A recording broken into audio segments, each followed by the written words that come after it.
بسم اللہ الرحمن الرحیم۔ اتباع شیطان شیطان کے وساوس شبہات کے مطابق چلنا، جو شیطان نے دل کے اندر وسوسے ڈالے ہوں، گندے خیالات ڈالے ہوں، اس کی اتباع کرنا اتباع شیطان کہلاتا ہے۔ ہم سب کون نہیں جانتا کہ شیطان انسانیت کا کھلم کھلا دشمن ہے۔ یہ ہر وقت انسان کو بھڑکاتا ہے، ہر وقت برائی ڈالتا ہے، ہر وقت برائی۔ جو بھی انسان کے دل میں دماغ میں برائی آئی، برا خیال آیا، سمجھ لیں کہ یہ تمہارے دشمن ہے، تمہارے لیے ایک غلط راستے کا تعین کر دیا، اب اس سے ہم نے بچنا ہے۔ اسی بات کی طرف 18واں پارہ سورہ نور آیت نمبر 21 میں اللہ رب العزت ارشاد فرماتا ہے، یا ایھا الذین آمنوا لا تتبعوا خطوات الشیطان ومن یتبع خطوات الشیطان فانہ یأمر بالفحشاء والمنکر۔ اے ایمان والو، شیطان کے قدموں پر نہ چلو۔ رب کہتا ہے کہ شیطان کے قدموں پر نہ چلو، اور جو شیطان کے قدموں پر چلے تو وہ بے حیائی اور برائی کی بات بتائے گا۔ شیطان تم کو کبھی بھی سیدھے راستے پر نہیں لگائے گا۔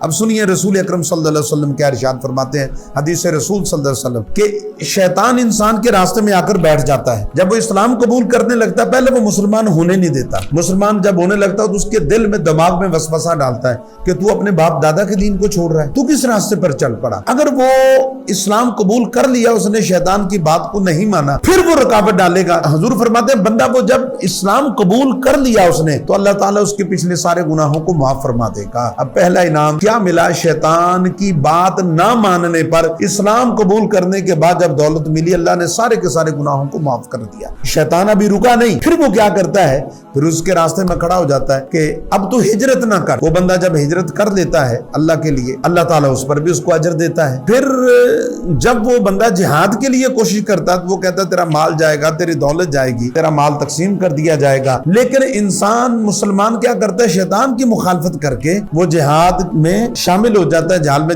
جاتا رہتا ہے۔ پھر حضور نے فرمایا جو بندہ ایسا کرے گا وہ اللہ کی راہ میں مارا جائے یا ڈوب جائے یا سواری سے گر کر وہ شہید ہو جائے، تو اللہ رب العزت پر حق ہے کہ اللہ رب العزت اس کو جنت میں داخل فرما دے گا۔ اللہ تعالیٰ اس کو جنت میں داخل فرما دے گا۔ یہ کتنے بڑے انعامات۔ اگر جو بندہ شیطان کی مخالفت کرتا ہے تو اللہ تعالیٰ اس بندے کے لیے پھر انعام ہی انعام اللہ تعالیٰ اس کو جنت عطا کر دیتا ہے۔ صرف جنت نہیں دیتا، اللہ تعالیٰ اس کو اپنا دیدار بھی عطا فرما دیتا ہے، اور محبوب پاک صلی اللہ علیہ وسلم کا دیدار بھی اس کو نصیب ہو جاتا ہے۔